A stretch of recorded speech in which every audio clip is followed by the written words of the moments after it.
I'm Meg Mike the Movie Man, and I have a mega movie plan. Today, I'm back with another Mega Movie News Roundup episode for y'all. This is a segment on the channel where I cover the 5 most important Mega Movie News stories to come out this week. We have a lot of great stories to cover today. We're going to talk about Stan Lee being back in the MCU. We're going to talk about Marvel's Secret Invasion TV show. We're also going to talk about Daredevil coming back to Disney Plus, and a whole lot more. So make sure you stick around throughout the entire video to get all those mega news stories. Also, if I forget any mega movie news story and you would like it featured in a future movie news episode, go ahead and email me at megamikethemovieman@gmail.com. It's completely free. Just let me know your name and the story topic so that way we can get it featured in a future episode. But without further ado, let's get started. Now to get into our first mega movie news story, and we got Stan Lee returning to the Marvel Cinematic Universe. Okay, this is big news. Let's check out this article here. This is from the Hollywood Reporter. Headline reads, Stan Lee returns to Marvel Studios with Genius Brands. POW Entertainment licensing deal exclusive. The 20-year deal includes future appearances in Marvel movies and TV series, along with apparel and theme park experiences. Okay, wow, that's a lot in that deal. Let's see if there's any more details we can look into. Alright, Marvel has signed a 20-year deal with Stan Lee Universe, a venture between Genius Brands International and POW Entertainment, to license the name and likeness of Lee for use in future films and television productions, as well as Disney theme parks, various experiences, and merchandising. Okay, this is a lot here. Let's see, we got a quote here as well. It really ensures that Stan, through digital technology, archival footage, and other forms, will live in the most important venue, the Marvel movies and Disney theme parks, said Andy Hayward, chairman and CEO of Genius Brands. It's a broad deal. And I can tell this definitely is including a lot here. So let's just really dive into this because there's so much to talk about this. First, wow, it's a 20-year deal. 20 years, that is quite a lot of time for Disney and Marvel to basically, do what they can within this licensing agreement. That's a lot of movies and TV show productions they can work now with getting Stan Lee into it in some shape or form. Now, it doesn't say definitive exactly what they're going to do, exactly what the plan is, the roadmap is, but it could be for a bunch of different things. Once again, they're getting the likeness to Stan Lee, so it could be something as simple as putting Stan Lee, in a newspaper, in a magazine, on the back of a sign, or on a billboard, just passing by within a movie or TV show series. So it could be as simple as that. You're just getting a Stan Lee image somewhere kind of as a little Easter egg. And I think that's all good and fun, and I actually kind of want to see that, because then it reminds us, oh yeah, Stan Lee is the one who really helped created this Marvel universe for us. Of course, tons of other people involved, absolutely, but he had a lot of great core story ideas there. So it's great to see some Easter eggs. I always get a kick out of seeing those little hints in movies about, oh yeah, okay, this reminds me of where the Marvel universe came from. And if we can't have actually Stan Lee himself there now, because unfortunately he passed away some time ago, well, at least we can get reference to Stan Lee so we can kind of live on in terms of a legacy. And so I think that's a really interesting and cool idea there. But it might go farther than that. They can use digital technology now to recreate Stan Lee. We've seen them use this digital technology to young up actors, right? And do different things like that. Remember, we saw Luke Skywalker in the Star Wars series on Disney Plus, right, with Mandalorian and Boba Fett. So the technology has gotten really good for basically fooling us, fooling our eyes, and thinking, oh, this person is actually there, right? Even though it's not really, it's fake in a way, but it's still kind of cool to see that. Now, the difference here between a Luke Skywalker character and Stanley is an actual person, right? Where Luke Skywalker is a character, even though the character is played by a person. So there is some difference there. So people, may be on the fence about actually seeing a digitally recreated Stan Lee again, because in one way, it's like, oh, this definitely is not Stan Lee, even though it may look really good technology wise, in your heart that this is not the true Stan Lee because Stan Lee passed. So no way that is Stan Lee. So it could give you like an icky feeling when watching a Marvel movie or a TV series and knowing, oh, that Stan Lee is not really Stan Lee. It's an imposter, I tell you. So yeah, some people might feel that way. On the other hand, you might be like, oh, well, of course, there's no way to have Stanley now, so to kind of represent him, represent his legacy, and to have him live on in these Marvel movies with what he did with his cameos, because that's one thing Stanley was known for, was showing up with these great, awesome cameos in these Marvel movies, and they were just so entertaining, some really comedic, just made me laugh. So it was always great to see him there.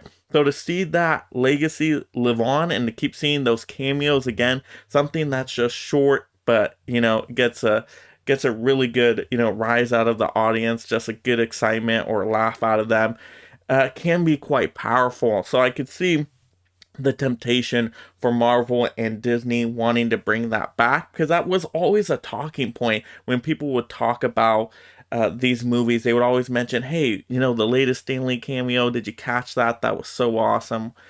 So I could see them trying to recapture that magic in a way. So it's tough. It's like, what side of the fence are you on with this one? It's really tough scenario, but there's more to this story. So yes, they could use likeness for digital recreation. That's definitely a possibility. But also they could use the likeness of Stanley for merchandise, it said, right? So you could put Stanley on t-shirts, right? Get a Stanley t-shirt when you go to the Disney theme parks, right? That would be kind of fun to have. And just, Stanley hat and things like that. Or you get a Stanley plush or a Stanley pop, cool things like that are just, merchandise, collectibles. So I think that's really fun. I think most people are more okay with the merchandise. But I think the big question here is the digital recreation. I think most people are having an issue with that. But once again, there's nothing definitive, nothing in concrete that says, okay, no, they are going to recreate Stanley. It's just saying that that's a possibility now, based on this licensing agreement they have now for 20 years. And so, once again, it's tough to say, hey, what should they really do with this licensing agreement? Because you know what? You may make some people happy. You may really anger some other people, because it's a tough one, and it's one I'm kind of torn in between. I'm like, oh, it would be cool to see Stanley again, but then also you get that icky feeling of, no, that's not really Stan Lee. So what made it most special is actually knowing it was Stan Lee there. So it's like a back and forth for me personally. So it's really tough. Now, to me, it would be different if Stan Lee definitely like granted this as like, yeah, I definitely want myself to live on, and like said that. But I don't think we have that concrete here, that it was like Stan Lee's last wishes to, hey, you know what? Yeah, use me in those Marvel movies and shows how you want.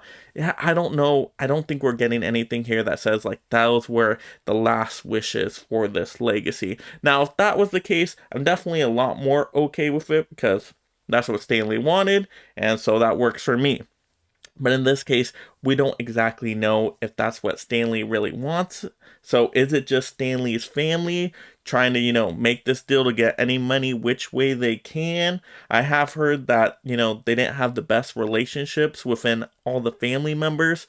But that's just stuff I've heard. So I have no idea. I wasn't there. I don't know the family. So I'm not going to speak too much on that. But I hope it is something that really is, it's more than just about the money. Of course, every business deal, money is a main focus, but I do hope it's about also preserving Stan Lee's legacy, keeping this great person alive in some way within the MC universe. It's kind of like what they did with Walt Disney. Like, Walt Disney is a very big, prominent figure at the Disney parks, right? You got a Walt Disney statue.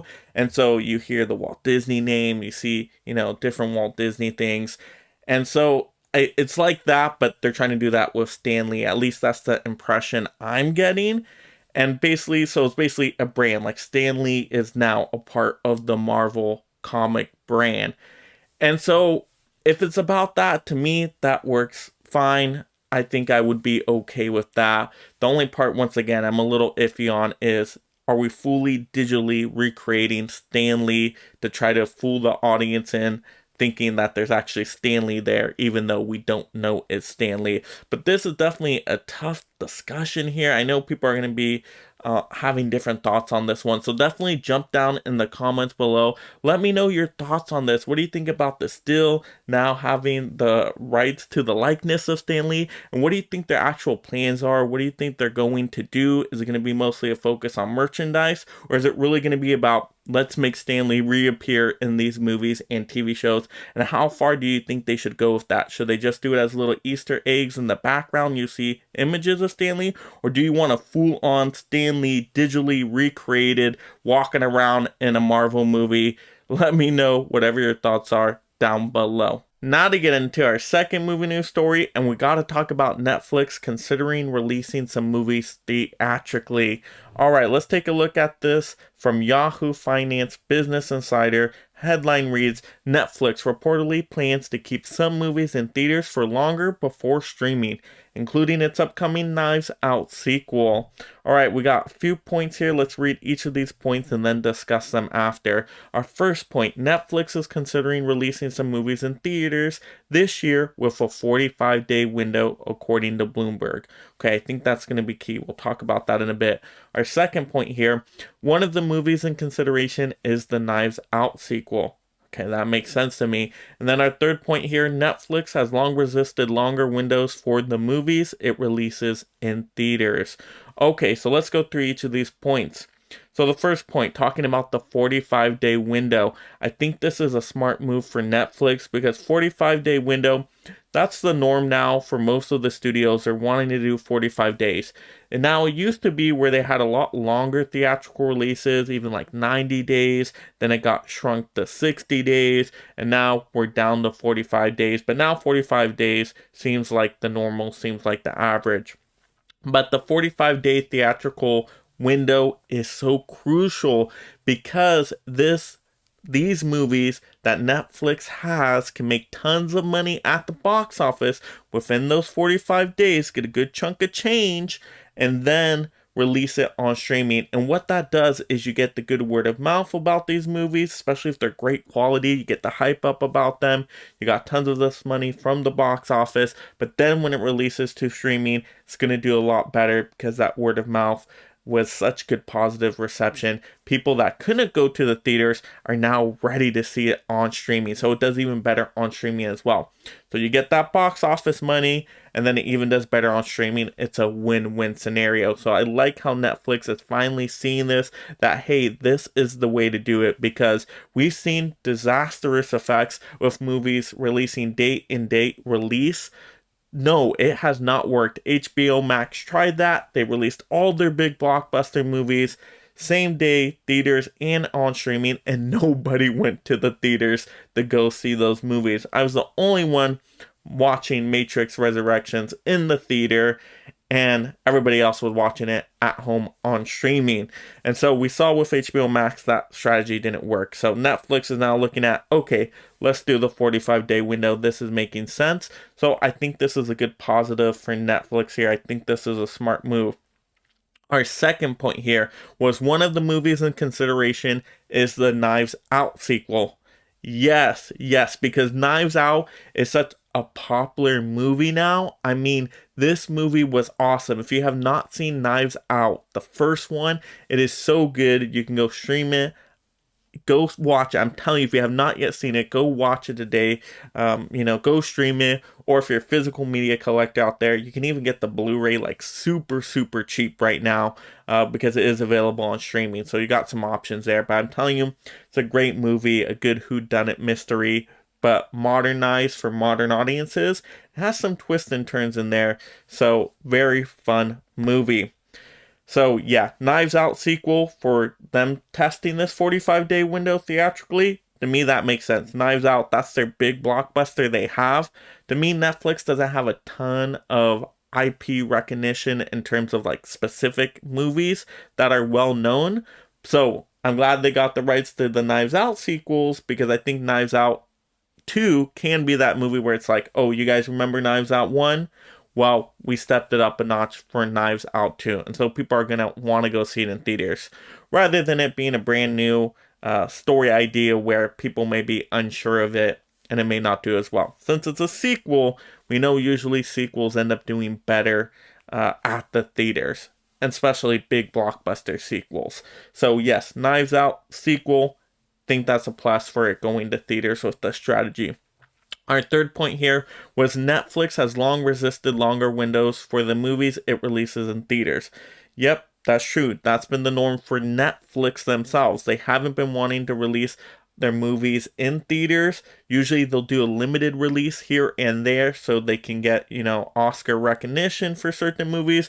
But a lot of them they hold back on. They don't release them wide. And also they don't release them for that long either. So they're probably seeing now that, wow, this strategy really hasn't been working because Netflix has been losing money. We've talked about this in some movie news episodes where their stock has been plummeting, and it just seems like Netflix strategies have not been working, so they need to change some things up. They've been kind of in the quantity game. Hey, let's release a bunch of things on our streaming platform just every week. Just throw it out. Somebody will watch it, and that's been the name of the game for them for a while, the quantity game.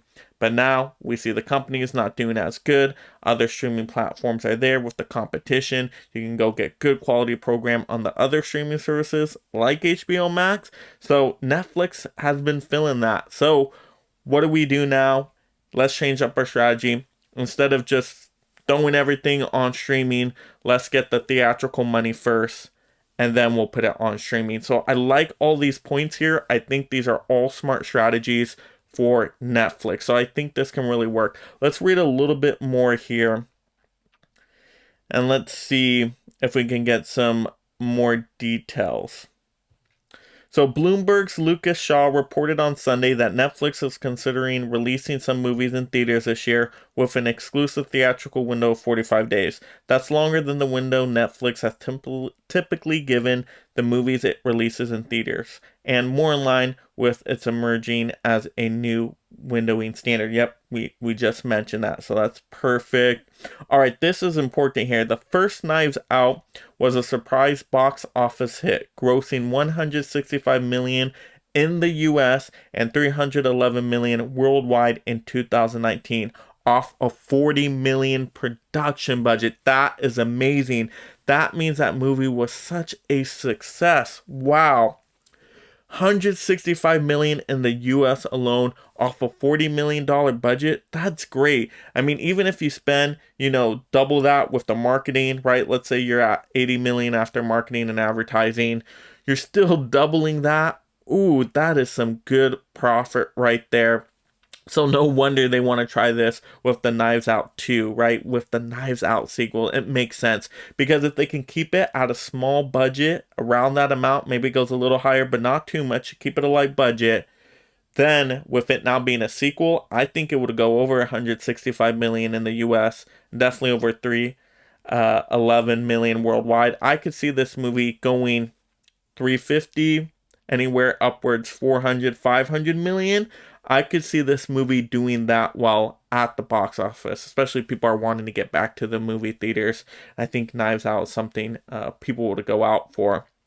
So, wow, I really think this is great for Netflix. I think the strategy is going to be really great for them. I think it's going to be successful. I think it's going to make them money.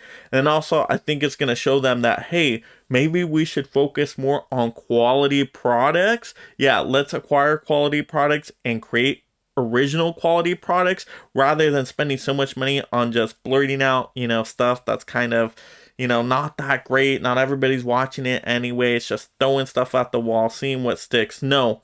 Instead, let's pull back on the titles we're releasing a little bit, spend more quality time with them, making them a good movie, first of all, but then giving them a good, solid theatrical run so they can make some money. And then we put them on the streaming to boost our streaming service. But let's get that theatrical money first. I think Netflix is going to see this is going to be a great, successful strategy for them. And I definitely hope it works out because I want quality from Netflix. I think they can do it. But let me know in the comments below, what do you think of Netflix's new strategies here? Do you think this 45-day theatrical window is going to work out for them? Are you excited for Knives Out 2? Are you going to go out to the theater to see this one within those 45 days? Or are you going to wait for it to go to streaming? And overall, just what do you think? Do you think this strategy is going to help them make some more money and make Netflix more successful? Let me know your comments down below. Now to get into our third mega movie news story, and we gotta talk about the Marvel Secret Invasion story show details. Yes, let's take a look at this. We have this from Screen Rant. Marvel's Secret Invasion show MCU timeline and story details revealed. So Marvel Studios president Kevin Feige has revealed the MCU timeline and story details of Marvel's highly anticipated Secret Invasion television series. Now this is one that I haven't been super hyped for, so I hope we get some good details in here. So it says Marvel Studios president Kevin Feige has recently revealed that MCU timeline and story details of Marvel's highly anticipated Secret Invasion television series. Announced in 2020, the 6-episode series will adapt a popular Skrull invasion story arc from the original comics, which saw the alien shape-shifting species infiltrate all aspects of life on Earth. First introduced in 2019's Captain Marvel, the Skrull were in a long-running war with another alien species known as the Kree. However, the film featured the Skrull as victims and portrayed them in a positive light. So let's talk a little bit about these details here. First, it's going to be 6 episodes. Now, I do not like this. I don't like how the Marvel shows are usually very light on the episode. Like a lot of them are doing 6 episodes now. And to me, it feels like right when I get into it, then it's already over. Like Moon Knight, I'm like, okay, I'm just getting into this. Now it's over. And I'm like, oh, I thought we could do more with the story here. So this is kind of disappointing. Now I'm glad the She-Hulk TV show is supposed to be a little bit longer. I think about 9 episodes. But yeah, 6 episodes for Secret Invasion. That is one thing that first right does not get me super hyped. So I wish they would do more episodes. To me, that's a little weird. Especially with the Secret Invasion story comic book line being such a pivotal story, a very crucial story in the Marvel universe. For it to go with only 6 episodes, to me this is kind of odd. So I wonder if this is going to be more of a prequel setup, and then eventually they'll go into a big cinematic movie with it, and there'll be a Secret Invasion movie that will be the next Avengers movie, because we still haven't gotten an Avengers movie announcement. And then what's going to be the big thing? We're done with the Infinity Saga. Where do we go next? I think possibility could be, let's incorporate Secret Invasion into there. So I think that could work. So I would much prefer a movie, but if this is a prequel series to set up into a movie, I'm going to be more happy with that. I hope it's really not just a series. We're getting the Secret Invasion. Alright, and then, yeah, we were introduced to the Skrulls in Captain Marvel. We know that. The Skrulls, I actually enjoyed them in that movie. I thought they had some good moments, some funny moments. And so, yeah, I think they worked fine in that. And then, so let's read on and get some more details here. Secret Invasion sees the return of Samuel L. Jackson to the MCU, reprising his role as former S.H.I.E.L.D. head Nick Fury. He will be joined by Colby Smulders as Fury's longtime colleague Maria Hill, Martin Freeman as CIA agent Everett Ross, and John Cheadle as James Rhodes, also known as the armored hero War Machine. Ben Mendelsohn will reprise his role as Talos, one of the leaders of the remaining Skrull refugees. He was last seen in Spider-Man Far From Home impersonating Fury, who was off-world on a mission with the Skrulls. Now that was a pretty funny moment in Far From Home, and it explained a lot in that movie, so I thought that was a clever Skrull idea to use there. So I'm glad to see all these characters and actors back. We haven't seen Nick Fury in a little while. Like the big thing with Nick Fury, the last one was in Captain Marvel. So we did get that little bit of post-credit scene there in Far From Home, but to me that wasn't a whole lot. So yeah, let's get some more Nick Fury back again. Samuel L. Jackson is awesome. He is so great, very entertaining actor. So I'm glad Samuel L. Jackson's back as Nick Fury. Colby Smulders has always been good as Maria Hill. You got Everett Ross back. That works. You got War Machine. Yes, I want to see more War Machine. War Machine is one of my favorite heroes out there. I just think he looks so cool. So glad to have War Machine back. And yeah, Ben Mendelsohn as Talos, once again, did a great job for the small part we've seen him in so far. And so it looks like they got the whole cast back together, so that is a good sign. I would have not liked to see a series where you were missing some of these characters, so that would have felt like you're missing something out. So I'm glad they got everybody back together. That's definitely a positive. All right, let's read a little bit more. Feige, via the Hollywood Handle, has recently detailed when the Secret Invasion television series will take place within the MCU timeline. Very little information has been previously revealed about the project or how much of it will adhere to the original source material. According to the Marvel president, the upcoming show will feature during the blip when half of the universe was decimated by Thanos and will explore the events that happened in that period. So initially, I'm okay with it happening during the blip. I guess it's like a prequel now. So I'm okay. It's just kind of filling in the gaps between stories, which is okay. It's not my most excited thing though, because it's like, oh well, we know how things turn out after that, so it's not gonna have as big of an impact, I don't think. And so that's the one thing I don't really like about prequels, is we know where it goes, so there's some surprise gone to it, not really a huge mystery. And so to me, yeah, that can be an issue there. But I'm also very curious to know, hey, what was going on during the blip? I'm sure things were happening. There's still half the population, so let's get more story details on that. So I'm kind of torn between it happening during the blip. But there is something here that doesn't make sense that I'm going to read on into next. This revelation has great implications for Fury's whereabouts during the 5-year span of the blip, when Thanos erased half of all life from the universe. Although not a prominent character in Avengers Infinity War, Fury was featured in the post-credits sequence, which showed both him and Hill fading from existence immediately following Thanos' use of the Infinity Stones. With Fury being a central character in Secret Invasion series, there would need to be a valid explanation as to why he and Hill are still alive following the events of Avengers Infinity War. See, this is the part I was talking about that just doesn't make sense with this TV series, because we saw in that post-credit scene, poof, right? Nick Fury gone, right? Maria Hill gone. But obviously, we got Nick Fury in this TV series. So it doesn't make any sense. How is he back, but he got erased? Like, did he get erased and then just come back right after? Makes no sense at all. And I feel like this is a time where they're going to retcon this whole situation and kind of forget about that post-credit scene.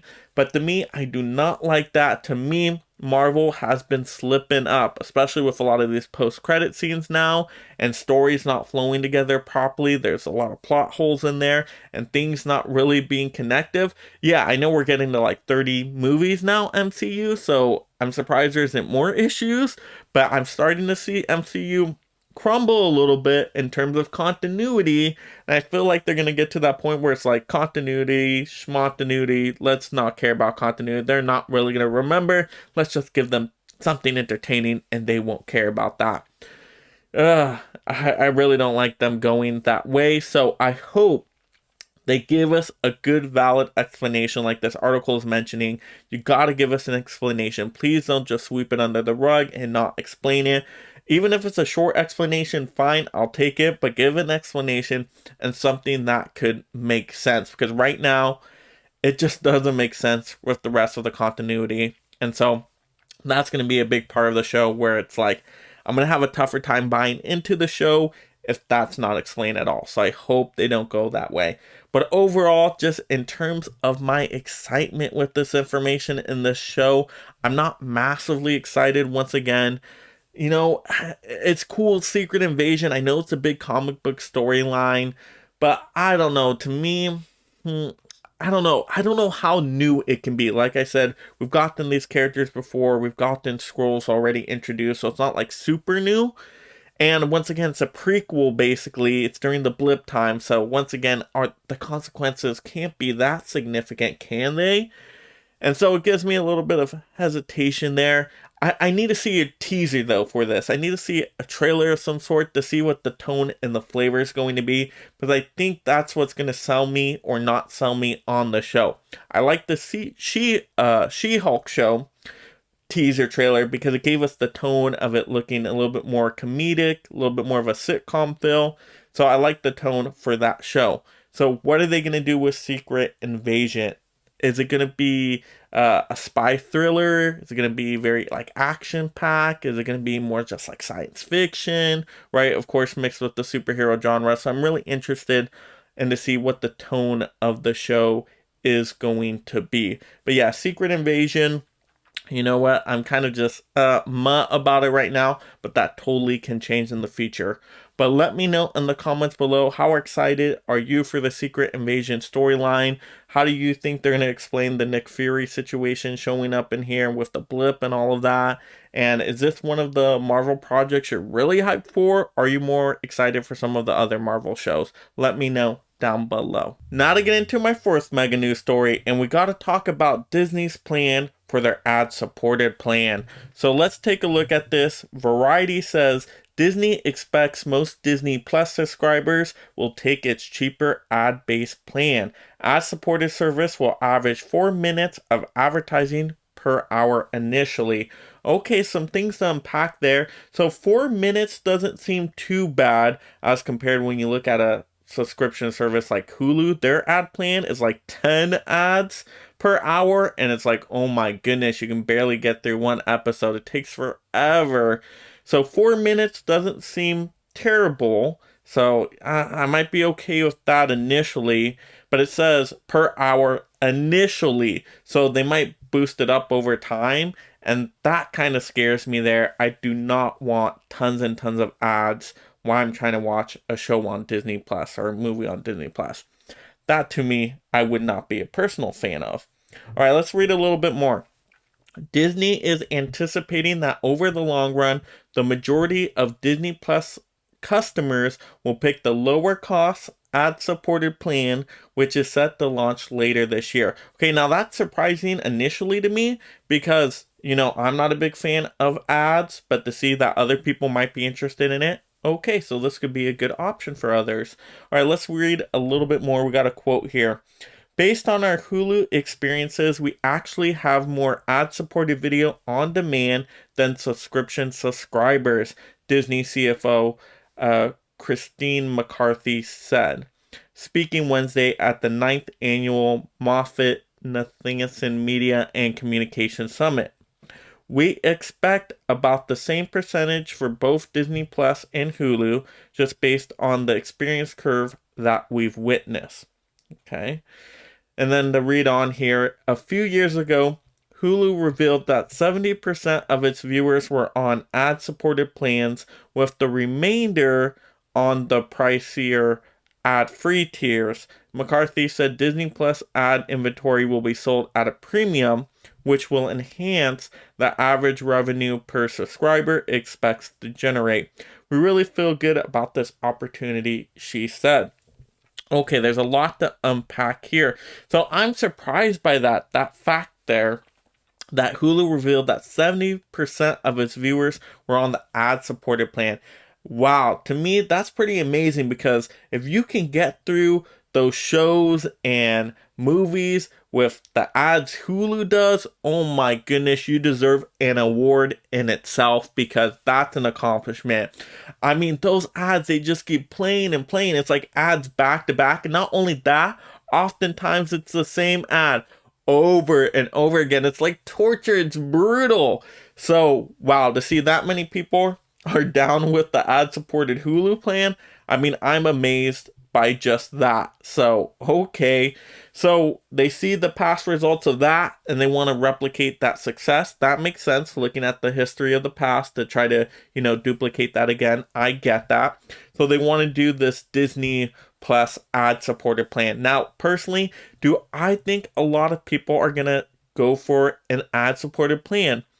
Maybe. Now that I'm hearing this Hulu details here, 70% of viewers, yeah, I could see people signing up for an ad-supported plan. Also because it's usually a lot of families that use Disney Plus, and a lot of times it's for like the kids, like it's a babysitter for the kids basically. So, maybe parents really aren't focusing too much on the shows when Disney Plus is going on. So I could see, hey, maybe they just sign up for it for the kids, and that's where those subscribers are coming from. That could make sense. I could see that working out there. But 70%, I mean, that's a lot. I mean, I'm the type of person where, yeah, if the ads are that brutal, I will go with the the ad-free plan. I will definitely pay the little more. Now, it does depend. How does the pricing structure change? Does Disney Plus become more expensive in the long run to where now they're charging $20? Ooh, now it's like maybe I do want to go the ad-supported plan because $20 a lot for a streaming platform, especially when you add up all the streaming platforms together.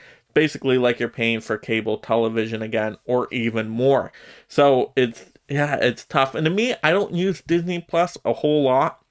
It's really just for the Marvel shows, sometimes the Star Wars shows, but I'm not really going to it for like original movies and things of that nature. Not really going to it for its library because I'm not a massive animated fan, even though, of course, there's a few Pixar titles out there that I do really like, but it's not something I'm just going to right away. It's never on the top of my list to go to. So I know I wouldn't be wanting to go with this ad-supported plan personally, but it's an option. It's an option for other people that maybe they haven't signed up for Disney Plus yet. They've always been interested in it. They just haven't wanted to pay the price yet. So maybe that's where they're going to get their subscribers. But I will still be pretty impressed if it gets 70% of its viewers from the ad-supported plan, just like it does with Hulu. To me, yeah, that's going to be interesting. So, but I'm surprised people on Hulu are with the ads. Okay. I mean, Hulu does feel a little bit more like cable TV because, it's a lot of sitcoms on there and like cable television shows and things like that. So maybe more people are more used to commercials on there. So I wonder if that's how Disney's going to feel. Like, oh, it's like going back to the Disney Channel on cable television. So that's why there's commercials again, right? And so, yeah, it'll be interesting to see what kind of ads are on this platform, though, because I'm sure it's going to be limited. I'm sure they're not going to let anybody that wants to advertise on there. They're still probably going to protect the good family Disney brand. They're not going to want to put, ads of like alcohol or anything on there. I'm sure it's going to be very family friendly. And so that's good. That's good. And we'll see how this works out for Disney in the long run. Let's see if the strategy does, work. But it makes sense for them to do this just based on the past statistics. They should go about at least trying this for a while to see if it does boost up those subscribers. But once again, me personally, I do not care for the ad-supported plan. But let me know in the comments below. What do you think of this strategy by Disney Plus? Do you think it's going to work out how they think it's going to work out? Do you think it's really going to boost up subscribers? And would you be somebody that would sign up for the ad-supported plan? Or are you happy paying to get rid of those ads? What plan would you most likely go for? And also, if you're signed up for Hulu right now, I'd be curious to know this. Are you on the ad-supported Hulu plan, or are you on the no ad tier? Let me know what you have with Hulu. Let's have those discussions down below. Now to get into my fifth mega news story, and we gotta talk about the return of Daredevil. Yes! Alright, let's look at this article here, brought to us by Screen Rant. Headline reads, New Daredevil show officially happening at Disney+. Disney Plus is officially moving forward with a Daredevil revival series as Matt Cormone and Chris Ord sign on to write and executive produce. Alright, I'm so happy to see the Screen Rant article give us these details. Let's take a look at it. With the character now properly part of the Marvel Cinematic Universe, Disney Plus is moving forward with a new Daredevil series. Though it's unclear whether Charlie Cox is returning, Cox first brought the character of blind lawyer Matt Murdock and vigilante Daredevil to life with the Netflix show developed by Drew Goddard. The Daredevil show would help launch a group of shows informally known as the Marvel Knight series that also included Jessica Jones, Luke Cage, Iron Fist, The Punisher, and The Defenders, all of which held loose ties to the greater MCU. So to me, the Daredevil series was definitely the best out of all these shows. I did like The Punisher series as well. I thought that was pretty good, and I thought some of the Jessica Jones seasons were alright as well. But Luke Cage wasn't really for it. Iron Fist didn't even try it. The Defenders, so kind of half good, half not good there. But Daredevil, yes, going back to Daredevil, I think that's the way to go. And now that it's going to be under Disney Plus, they can finally do this. So yes, this is what I'm excited about. So let's read a little bit more details before we discuss this. Running for 3 seasons on Netflix, Daredevil received rave reviews from critics and audiences alike, namely for Cox's performance and the titular role as Vincent D'Onofrio's performance as the villainous Wilson Fisk, Kingpin, John Bernthal as Frank Castle, the Punisher, and the character development seen throughout. With Netflix and Marvel Studios' deal ending in 2018, all of the MCU shows would find themselves canceled, leaving their future largely unknown. Cox and D'Onofrio would finally make their way to the major MCU with likes of Spider-Man No Way Home and Hawkeye, and now one of their futures is looking very bright. Yes, we've already seen Matt Murdock, right, played by Charlie Cox in Spider-Man No Way Home for that small little scene where Spider-Man needed to get a lawyer. So that was great to see him appear there. But I still didn't know if that was just going to be like cameo fan service or if we were actually going to see that character again. But now it looks like, yes, we're finally getting this. It's confirmed here. That's great. And I also mentioned how we got the Wilson Fisk played by Vincent D'Onofrio in Hawkeye. Now, I wasn't a big fan of that portrayal of the character in that series. Like Hawkeye, I wasn't a big fan of that show overall. I just feel like it wasn't the same Wilson Fisk. Yeah, it was out of the comics, so yeah, I get where they were going with it, but I just like the Wilson Fisk better in the Daredevil series. So hopefully if they bring Wilson Fisk back to this Daredevil series, it's the same kind of Wilson Fisk. Hopefully they just forget about the Hawkeye one. That one I don't think most people were for. But yeah, this is awesome. I mean, we're finally getting Daredevil. Yes, let's read a little bit more here, see if we can uncover any more details. Variety has brought word that Disney Plus has officially entered development on a new Daredevil show with Covert Affairs duo Matt Cormone and Chris Ord set to write and executive produce. What is unclear from the Order series is whether Charlie Cox will be reprising his role from the Netflix series and Spider-Man No Way Home, with his return yet to be confirmed. Marvel has yet to officially announce the Daredevil show's development or Cox's future in the MCU. So, I thought this was confirmed. Looks like it's been ordered, the show, I guess, to be written, which is a big, large part, so that's important. But still, it still could not be officially made. Something could happen there where something goes wrong and it doesn't follow through because we really didn't get a lot of confirmation here. So yeah, guess not totally confirmed here, but to me now it's more likely. But we're getting different showrunners for this show, so that's kind of the interesting thing there. Why didn't they get the showrunners of the original Daredevil series to come back? Why are they going with these other showrunners? That's a little interesting to me, so I don't know how this is going to turn out. Hopefully the tone and flavor isn't too different. I really hope they don't make it like a Hawkeye show where it's that kind of tone. Oh no, please do not. Please look at that Netflix series and try to get it as close to that tone as possible. So I'm getting kind of worried now with all this information because, yeah, we're getting a Daredevil show, which is awesome, but we just don't know what it's going to be like. And we don't even know officially if we're going to get Charlie Cox back as Daredevil. Could be, which I think if they're doing this show, come on, you need to get the same actor back. We got to have it flow. But it is a possibility that they just recast, they get a whole brand new actor, and really everything about this show is just completely different. Basically, the only thing being the same is Daredevil name, right? I mean, they're gonna even probably go for different costume, different set of stories. I mean, yeah, this could be completely different. So I hope they don't go that direction. I hope they can get all these pieces back together to make the show really work and feel like it's from the same continuity as the other show. That's what I would prefer, but right now it's not saying that we have all these pieces in place yet. So it's like bittersweet news.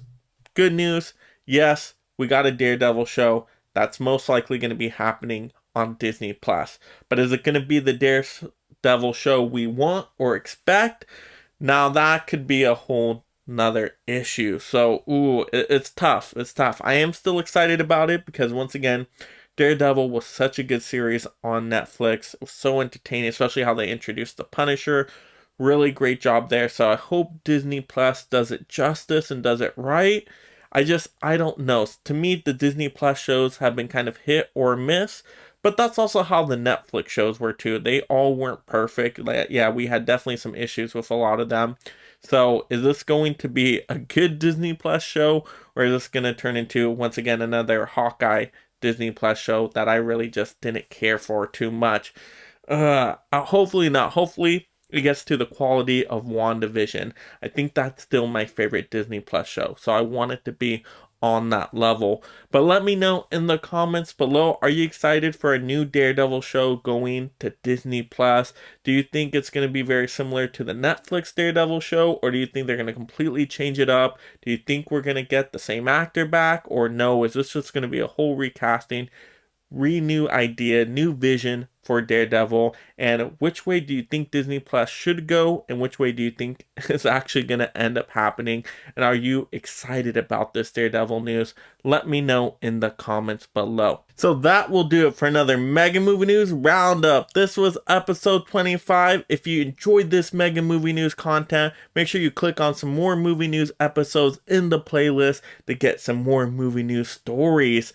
Also, if you're just discovering the channel for the first time, make sure you subscribe right now. I'm going to get you tons of this movie news rounded up weekly, movie reviews, rankings, movie hauls, unboxings, tons of physical media topics. This is going to be your one-stop shop for all things movies and entertainment. And I don't want you to miss any of that. So turn on that notification bell so you see when I post a video. Look, there has to be another way. There isn't. Also, like the video. And this is Mega Mike the Movie Man reminding you to make every day a movie day.